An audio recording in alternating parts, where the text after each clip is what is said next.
எல்லாருக்கும் எல்லாருக்கும் வணக்கம். Welcome to 369 Mi traders.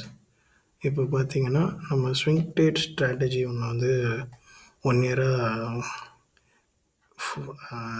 Review பண்ணிவிட்டு பேக் டெஸ்ட் பண்ணிவிட்டு 1 இயராக லைவாக பண்ணிவிட்டு இப்போ 1 lakh கேபிட்டலில் 50,000 யூஸ் பண்ணி எம்டிஎஃப் 0 பண்ணிகிட்ருக்கோம். ஒரு கொஞ்சம் டேஸாக நான் வந்து சில ஸ்டாக்ஸ் கொடுத்துட்ருந்தேன். இதில் என்ன ஒரு பியூட்டினா, இது நான் லைவாக எடுக்கிறது, அதை தான் நம்ம கொடுக்குறோம். இது என்னோடய வியூ, என்னோடய என்ட்ரி, என்னோடய எக்ஸிட்டை எடுக்க சொல்லலை. செபி ரெஜிஸ்டர்டு கிடையாது, எஜுகேஷ்னல் தான். நம்ம எடுக்கிறத சொல்கிறோம். இது வந்து ஸ்ட்ராட்டஜி ஃப்யூச்சரில் எப்படிங்கிறது லைட்டாக தான் சொல்ல முடியும். அதை வச்சு நீங்கள் டவுட்ஸ் இருக்கும் கேட்டால் நம்ம சொல்லலாம். ரெண்டாவது பார்த்திங்கன்னா, இது 10 நாள் எடுக்கிறோம். இருக்கிற 50,000 கேபிட்டலுக்கு, ஐ மீன் 1 lakh கேபிட்டல் 50,000 யூஸ் பண்ணுறதுக்கு 10 டேஸு 10 ஸ்டாக் எடுக்கிற மாதிரி ஒரு 40,000க்குள்ளே அந்த டேக்கு ஏற்ற மாதிரி ஸ்டாக்கு. இப்போ ஒரு 1,500 இருக்குன்னா 10 ஸ்டாக் எடுக்கிறோம். எம்டிஎஃப்பில் வாங்கும்போது ஒரு 3,500 4,000 வரும், ஒவ்வொரு கம்பெனியோட இதை பொறுத்து. ஸோ அந்த மாதிரி நம்ம யூஸ் பண்ணுறோம். கொஞ்சம் முன்ன பின்ன கேபிட்டல் நம்ம யூஸ் பண்ணிக்கிறோம். இதில் வந்து ஒரு நாள் எது ட்ரிகர் ஆகி, ஐ மீன் டார்கெட் ஆர் ட்ரிகர் ஆனதுக்கப்புறம் டார்கெட் ஆர் ஸ்டாப் லாஸ் அடிச்சோன்னே அடுத்த அந்த இது க்ளோஸ் ஆயிரும். க்ளோஸ் ஆனதுக்கப்புறம் நம்ம வந்து திருப்பி அடுத்த ஸ்டாக் போயிடுவோம். அவ்வளோதான். ஸ்டாப் லாஸோ டார்கெட்டோ பர்ஃபெக்டாக ஸ்டாப் லாஸ் இருக்கணும். டார்கெட் ரொம்ப பர்ஃபெக்டாக இருக்கணும்னு அவசியம் இல்லை. ஒரு பாயிண்ட் 2 பாயிண்ட் முன்னாடி கூட வெளியெல்லாம் 10 பாயிண்ட் முன்னாடி கூட வெளியே வந்துக்கலாம். அது நம்மளோட எமோஷனல் அந்த இடத்த பொறுத்து.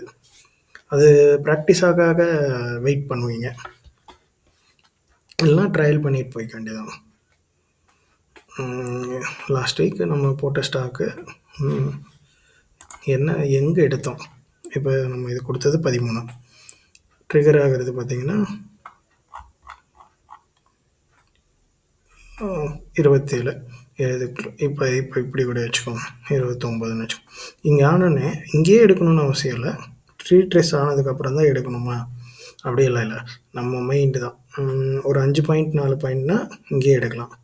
10 பாயிண்ட் 15 பாயிண்ட் இப்படி இங்கே போய் நின்றுச்சு அப்படின்னா இங்கே வெயிட் பண்ணி ரீட்ரேஸில் எடுக்கிறது நல்லது. இங்கே ஒரு 4-5 பாயிண்ட் வெயிட் பண்ணும்போது அது போக போக எமோஷ்னல் கண்ட்ரோல் ஆகிடும். அப்போ இங்கேயே எடுத்துக்கலாம், ஒரு 2-3 பாயிண்ட் தானே, 5 பாயிண்ட் தானேன்னு நம்மளுக்கே இதாகிடும். ஆரம்பத்தில் இங்கே தான் எல்லாருமே எடுப்போம். ட்ரிகர் ஆகிடுச்சு, இங்கே வரலான்னு என்ன பண்ணுறேன்னா, அப்போ இங்கேயே கணக்கு வச்சுக்கோங்க. பெரிய கேண்டிலாக இருந்தால் 100% இங்கே ரீட்ரேஸ் கொடுக்கணும். அது ஒரு ஸ்டாக் ஆச்சு காட்டுறேன். இப்போ இங்கேருந்து இங்கே போகிற வரைக்கும் வெயிட் பண்ணிகிட்டே இருக்கணும். ட்ரையல் போடணுன்னா போட்டுக்கலாம். ஸ்டாப் லாஸ் சின்னது. இப்போ இது ஒவ்வொரு ஸ்டாக்கு, இப்போ இது ட்ரிகர் மேலே ஆகாமல் கீழே ஆயிடுச்சுன்னா வேலிட் ஸ்டாக் இல்லை, அது முடிஞ்சது, அவ்வளோதான். அடுத்த வாட்டி ஃபில்டர் ஆகும்போது பார்த்துக்கலாம். இது பெரிய ஸ்டாக்கு, இது நம்ம கேபிட்டல் அதிகமாக தேவைப்படும் ஃப்யூச்சர் போகும்போது. இப்போ இதுதான் மெயின் பாருங்கள். இப்போ பெரிய ஸ்டாக் இது ஃப்யூச்சரில் இருக்கான்னு தெரில, இருந்தால் சொல்லுங்கள்.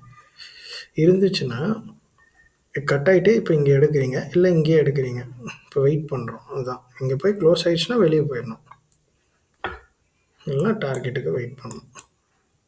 இப்படி தான் ஸ்விங் ட்ரேடு ஒரு வாரத்துலேயே வரலாம். ஒரு சில ஸ்டாக் 15 நாள் ஆகும், 20 நாள் ஆகும், 30 நாள் ஆகும், 40 நாள் ஆகும். அதுக்கு மேலே ஆகாது. மேக்ஸிமம் 30 நாளுக்குள்ளேயே ஆகிடும். 10 நாள் 15 நாளுக்குள்ளேயே எல்லாமே ஆகிடும். இப்போ இது ட்ரிகர் ஆகிருக்கு, இங்கேயே எடுக்கலாம். இது ஒன்றும் பெரிய, ஆமாம், ஒரு 13 பாயிண்ட்டு. ஸோ இந்த ரீட்ரேஸ் வந்தால் கூட எடுங்க, தப்பு கிடையாது. அடுத்த நாள் மேலே போயிடுச்சுன்னா பரவாயில்ல, போனால் போட்டோம். அதான் டெய்லி ஒரு ஸ்டாக் வருது. அந்த ஸ்டாக்லாம் அடுத்த ஸ்டாக்கு, 10 நாள் 10 ஸ்டாக்கு. மணி மேனேஜ்மெண்ட்டை கரெக்டாக யூஸ் பண்ணி ஸ்விங் ட்ரேட் பண்ணோம்னா இந்த 10 ஸ்டாக்கு நீங்கள் 5 lakh கேபிட்டல் ஆச்சுன்னா 30 நாள் கூட எடுக்கலாம். 30 ஸ்டாக்கும் வரும், 30 நாள் கூட எடுக்கலாம், நம்ம இஷ்டம். நான் இப்போ பண்ணுறத சொல்கிறேன். லேண்ட்மார்க்கு கூட அடுத்த நாளே சில இதாகும். இங்கே பாருங்கள் ரொம்ப பர்ஃபெக்டாக இங்கே வச்சுட்டு வெயிட் பண்ணுவோம். ஒரு பாயிண்ட்டுக்கு மேலே வச்சுக்கலாம், இல்லை இங்கேயே வைக்கலாம். ஆனால் வராமல் மேலே போகுது. அதுக்காக நம்ம வருத்தப்படக்கூடாது. போனால் போயிட்டு போட்டோம். வேறு ஸ்டாக் பார்த்துட்டு போயிடணும். ஒரு இப்போ நம்மளே ஒரு கன்ஃபார்ம் இந்த இடத்துல வந்து ஆகட்டும், இல்லை இங்கேயே வாங்கிடணும். 99% நம்ம எல்லாம் இங்கேயே வாங்கிடுவோம். அப்புறம் கீழே வரும்போது பயம் ஆகும். இந்த ஸ்ட்ராட்டஜி டெய்லி ஃபாலோ பண்ணும்போது இங்கே வர்றதுக்கு வரலாம், இங்கேயும் வாங்கலாம் அப்படின்னு ஒருங்கிறத கன்ஃபியூஸ் இல்லாமல் வெளியே போயிடலாம். அது எதுனா ஒரு 2-3 பாயிண்ட்டுனா ஓகே. மேலே ஒரு 4 பாயிண்ட் இருக்குது, 5 பாயிண்ட் இருக்குன்னா ஓகே. 20-30 பாயிண்ட் 15 பாயிண்ட்டுக்கு மேலே போயிடுச்சுன்னா ரீட்ரேஸ்க்கு வெயிட் பண்ணுறது நல்லது. இந்த ஸ்ட்ராட்டஜியில் அந்த கன்ஃபியூஸ் ஆரம்பத்தில் சொல்லி கொடுத்தாலும் அப்படி தான் இருக்கும். பார்த்தாலும் ரியல் ட்ரேட் போடணும். சும்மா பார்த்துட்டே இருக்கக்கூடாது, பேசிகிட்டே இருக்கக்கூடாது, 100 ஸ்ட்ராட்டஜியை உட்காந்து தேடிட்டு இருக்கக்கூடாது. ஆப்ஷன் தனி, ஆப்ஷன் நம்ம டெய்லி பண்ணுறோம், அது தனி. அதில் லாஸும் வரும், ப்ராஃபிட்டும் வரும். கேல்குலேட்டிவாக ஸ்டாப் லாஸ் கொடுக்குற மாதிரி இருந்தால் கன்சிஸ்டன்சியாக ப்ராஃபிட் வந்துடும் ஆப்ஷனில். அதெல்லாம் போக போக நம்ம காட்டுறோம். P&L எல்லாமே காட்டலாம். இது மெயின் ஸ்விங் தான். ஸ்விங் ட்ரேடில் நமக்கு பயம் இல்லாமல் கேபிட்டல் அள்ளலாம், அள்ளி போடலாம். அதுக்கப்புறம் அதில் ப்ராஃபிட் பண்ணதுக்கப்புறம் ஆப்ஷன் வரலாம். இந்த ஃபண்டமெண்டல்ஸ்லாம் இல்லை, ஒன்லி சார்ட் ட்ரேடிங் தான் இது. ஸ்ப்ளிட் இருக்கான்னு மட்டும் நம்ம பார்த்துக்கணும். மெயின் அதுதான் மெயின். இந்த முத்தூட்லாம் அன்றைக்கி ஆச்சு இந்த இடம் 12ஆந்தேதி. ஆனால் வேலிட் இல்லாமல் போயிடுச்சு, கீழே விழுந்துருச்சு. மேலே போகாமல் கீழே விட்டு ஸ்டாக் வந்து முடிஞ்சது. அந்த ரெட் லைன் தான் இது. இது செகண்ட் என்ட்ரியில் இப்போ 4ஆந்தேதி கொடுத்ததில் வந்த ஹை, அந்த ஹை வந்து ப்ளூ, அது வந்து மேலே க்ளோஸ் வச்சோன்னே இது ரொம்ப பக்கமாக 3:25க்கு என்ன ஆயிருக்கும்? இது என்னைக்கு 3:25க்கு தான் எடுக்கணும், 5ஆந்தேதி.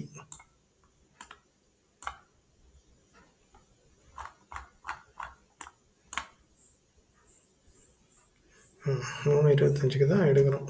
ஓரளவுக்கு இங்கெல்லாம் புல்லிஷ் கேண்டல்லாம் தெரியுது, எடுத்தான் ஆகணும். இந்த இப்படி 5 நிமிஷம் கேண்டில் உட்காந்து தான் நம்ம பார்ப்போம் எடுக்கலாமான்னு.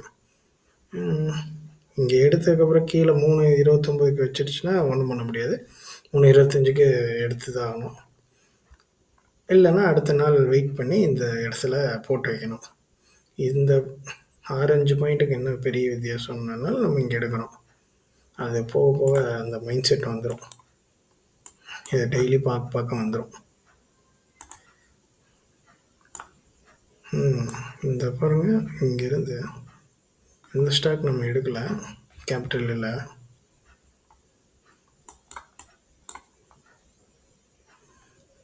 போட்டிருந்த உடனே போவோம். ஏன்னா இந்த டார்கெட்டுக்கு ஒரு கேல்குலேஷன் இருக்குது, அதெல்லாம் ஃப்யூச்சரில் வர்ற வீடியோஸில் சொல்கிறேன், எல்லாருக்கும் பிடிச்சா. இதெல்லாம் நம்ம பேஷண்ட்டை இது பண்ணுறது. பாருங்க, இந்த பேரிஷ் கேண்டில் ஏன்டா மேலே கட்டானா எடுக்கிறது? இது ஸ்ட்ராட்டஜி அப்படியெல்லாம் இல்லை. அது ஒரு சில இதெல்லாம் டேலி ஆகி வந்துச்சுன்னா அது பேரிஷ் கேண்டலோ புல்லிஷ் கேண்டலோ அதோட ஹையை கட் ஆகணும், அவ்வளோதான் அந்த டேர்ம்ஸு. இவ்வளோ பேஷன்ஸ் பண்ணி அப்புறம் இங்கே வந்து பேஷண்ட்டெல்லாம் கொள்ள பண்ணி நம்மளை அப்புறம் இப்போ எடுத்துகிட்டு போயிட்டுருக்கு. இது அப்போ போட்டது மே 6, இன்றைக்கி ஜூன் 8, ஒரு மாதம் ஆகுது. இந்த மாதிரி ஒரு ஸ்டாக் 2 ஸ்டாக் தான் ரொம்ப இதாகும்.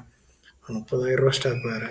இதெல்லாம் நான் கண்டிப்பாக நம்ம யாரும் எடுக்க மாட்டோம். பட் அந்த ஸ்டாக்கு என்ன ஆகுதுன்னு பார்க்குறதுக்கு. ஆக்சிஸ் பேங்க்கு ஃபியூச்சர் நம்ம எடுக்கலை, ஃபியூச்சர் காசு இல்லை இல்லையா. இங்கே க்ளோஸ் வச்சிருச்சு, இந்த கேண்டில் தான் கொடுத்தது, க்ளோஸ் வச்சிச்சு. இப்போ இங்கே வந்து எடுக்கலாம், இல்லை இங்கேயே எடுத்துருப்போம். இங்கே நெக்ஸ்ட் டே க்ளோசிங் டைமில் எடுக்கிற மாதிரி வெயிட் பண்ண எடுத்துருக்க மாட்டேன், ஏன்னா இங்கே போயிடுச்சு. இல்ல இங்க தான் எடுத்திருந்தோம்னா, அது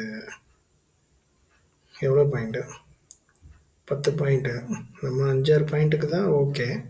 10 பாயிண்ட்டுக்கு 15 பாயிண்ட்டுக்குலாம் ரீட்ரேஸ்க்கு வெயிட் பண்ணுவோம். அந்த ரீட்ரேஸ் வந்து எப்படின்னா, எடுத்து தான் ஆயிருப்போம். ஏன் அப்படின்னா, டச் பண்ணோனவே அது என்ட்ரி மாரி தான். அது க்ளோஸ் நெக்ஸ்ட் டேல இப்படி வைக்குமான்னுலாம் பார்க்க முடியாது. டச் ஆயிட்டு கீழ வந்து அப்படியே அப்படியே வரலாம் இல்லையா? அதனால இப்படி தான் எடுக்கணும். 168.60 தான் ரூ. 1 கீழயே கூட போட்டு வைப்போம். ட்ரிகர் ஆயிருச்சுன்னா, இப்போ இது ஸ்டாப் லாஸ் ஹிட்டு தான். ஃபியூச்சர்ல. இது மற்றும் இது ட்ரிகர் ஆகல, ஆக்டிவேட் ஆகல பாருங்க. என்ன 5 தான் கொடுத்தது. இப்போ நாளைக்கு மண்டே இதுக்கு மேலே இது க்ளோஸ் வச்சா ஒரு இன்ஃபோ ஆயிடுச்சு மேலே இங்கே நல்ல ஒரு 200 பாயிண்ட்டு. 10 ஸ்டாக்குக்கு 2000 ரூபா 10 நாள் ஆனாலும் பரவாயில்லையே.